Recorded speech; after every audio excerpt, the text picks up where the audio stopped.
We're going out with the old and in with the new. It is time to unveil the trail shoe that will be making the journey with me to Texas in just a couple weeks to tackle the Rocky Raccoon 100 miler.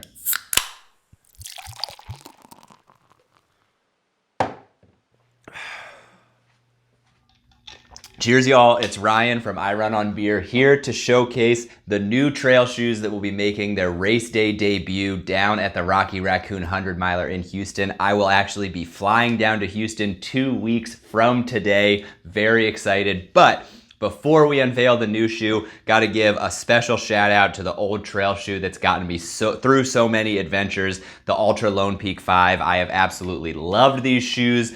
They just had great response to the ground. I loved how kind of minimalist they were, flexible they were, really felt connected to the trails when I was running them. Had a blast with these shoes. They got me through my 2 Mohican 100 miler attempts. They also carried me across the 43 mile 4-state challenge. So really love these trail shoes, but had experienced some issues which I'll address, but was in the market for something a little bit more structured, I would say, heading into this next 100 mile attempt. I tend to prefer more minimalist shoes, shoes that are just more responsive, that you just kind of feel more connected to the ground. But where that caused some issues was the 4-state challenge is a perfect example. That was that Appalachian trail run that crosses 4 states in just over 43 miles. Had an absolute blast, but the terrain was so much more brutal than I was expecting, specifically very rocky, like large boulders, large rocks with just jagged points sticking out of every inch of the trail.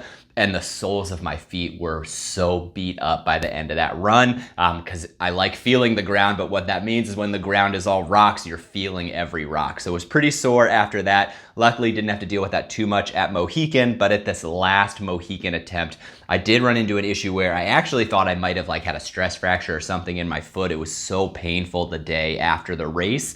But what I found out is I just have this, they call it an accessory bone. That's just an extra bone floating in one of my tendons. From overuse tends to get inflamed, causes like a tendonitis inflammation type situation right on the outside of my foot. I have the bone in both feet, I think.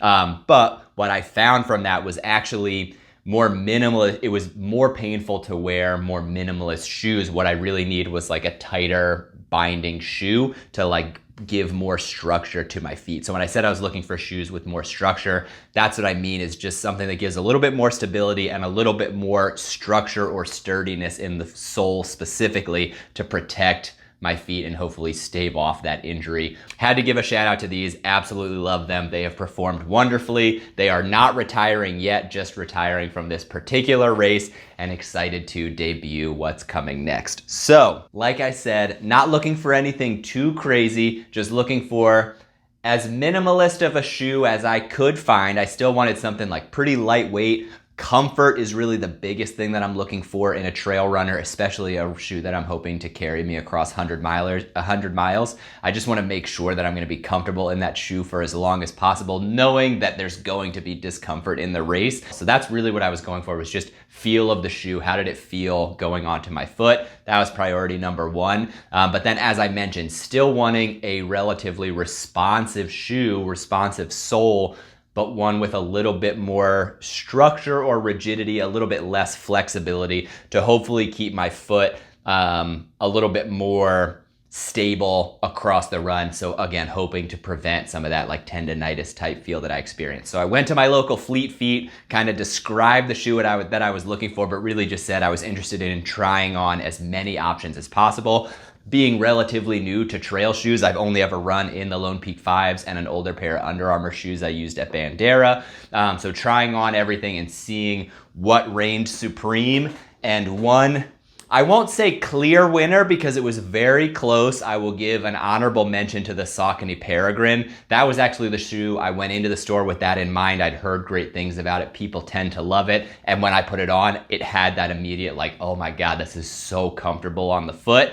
But ultimately it came down to 2 shoes. I was going back and forth, kind of putting them on, jogging around the store. And ultimately the Hoka Speedgoat 5s reign supreme. I am so excited about this shoe. It is so unbelievably comfortable, and let's just go ahead and get them out of the box. It is a beautiful looking shoe. If you've followed my channel for a while, you know that I'm all about the colors, all about the style, and really enjoy the bright colors here. But let's go ahead and get this out of the way. So let's go over some of the specs of the shoe just to kick things off. It is a neutral running shoe, so none of those extra stability pieces hidden in there. One thing that I really appreciated, or the main thing that I was looking for, is that it is a balanced midsole. And what that means is it's just balanced between being a responsive shoe and being a plush shoe. So it's not overly plush, nothing crazy in the softness of the foam, but it does provide a little bit more stability, a little bit more structure than the most reactive shoes, if that makes sense,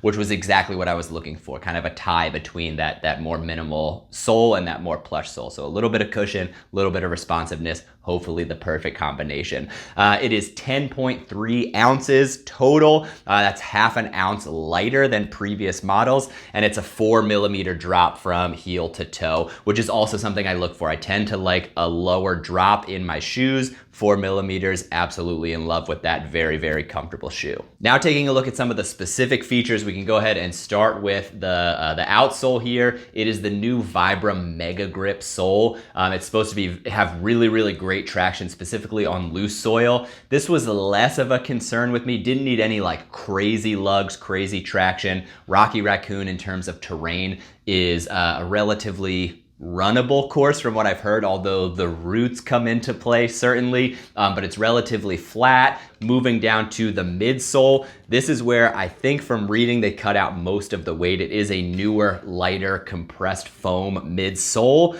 So I think when we talk about that half ounce weight decrease, that's where a lot of the weight came from, in that midsole. And then in the upper, a couple things that I want to touch on. One, it has this extended heel tab. This is only my second pair of Hokas, but something I've come to actually really enjoy about the Hokas is this extended heel tab that just makes the shoe way easier to slip on and off. Sounds so simple and not really all that important, but it is just the ease of use, and again, ease of just sliding them on and off, really is a game changer. I'm especially thinking I will probably appreciate that if I do need a late race shoe change, just the ease of taking these off and on when I am barely alive towards the end of the 100-miler. So really appreciate that.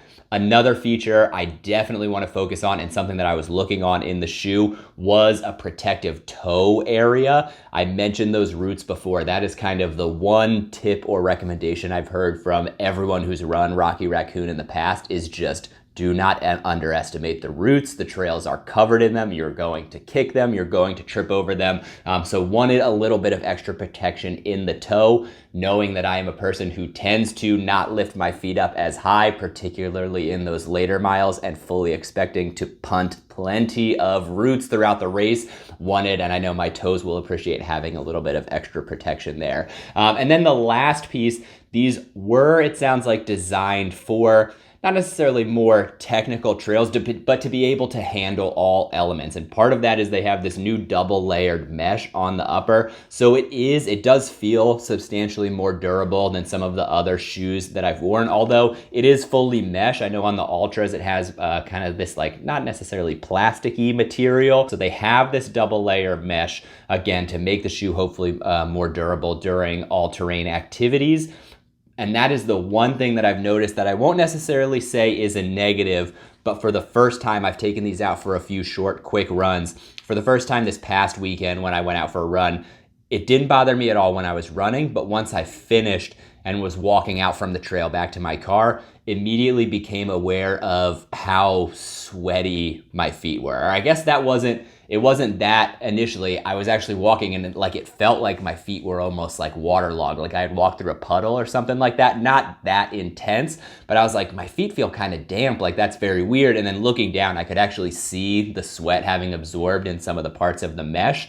I didn't notice that all on my first run. I was wearing heavier socks that day because it was a substantially colder day. So I'm hopeful that with a lighter pair of socks, that won't be an issue. Something to keep an eye on there for sure. But with all that being said, I have been overwhelmingly impressed and thrilled with the performance of these shoes so far. Like I said, number one focus for me was just finding a shoe that fit extremely comfortably. Blisters tend to be one of my biggest concerns on these trail races. My toes especially tend to blister pretty significantly. I do tape them to help prevent that, but I just wanted a shoe that would hopefully keep my feet from sliding around too much, and would just feel so comfortable on the feet. Again, not even wanting to really notice that they're there. That being said, I will still bring the Ultra Lone Peaks. Those will kind of be my backup shoes just in case. I honestly might bring a backup pair of road shoes as well. On the off chance, the one thing I'm thinking about is especially like foot swelling later in the race. I haven't had issues with that in the past, but always want to prepare for the unexpected. Since I did pick a shoe that fits a little bit more snug, fits more comfortably, it's not tight by any means, but really just like fits like a glove. If my feet do start to swell or I feel at all constricted, might opt for a looser pair of shoes for one of the laps or something like that just to handle it. But overall, like I said, super thrilled with the performance of these shoes. Cannot overstate the comfort of the shoes. They do feel relatively responsive despite having the extra foam on there. I mean, you can just see if we compare these side by side, the amount of foam or midsole in the Ultras compared to the Hoka is clear to see. A lot more protection for the soles of my feet, which I think will help a ton in this next 100-miler attempt. And excited to have a pair of shoes that I am very confident in heading into the race. That was one of the last checklist items on the to-do list. And like I said, we are 2 weeks away. 2 weeks from today, we are flying down to Houston. I cannot wait for this race. Had a call with my buddy last night to just talk over some logistics. I'm sure those will pick up in frequency over the next couple weeks just as we finalize all those last minute details, but just excited to get down to Texas to take on this next adventure. So thank you as always for tuning in. If you have questions about the shoes, please let me know down in the comments below. Questions about the race, let me know. But otherwise, I'll see you around. Cheers.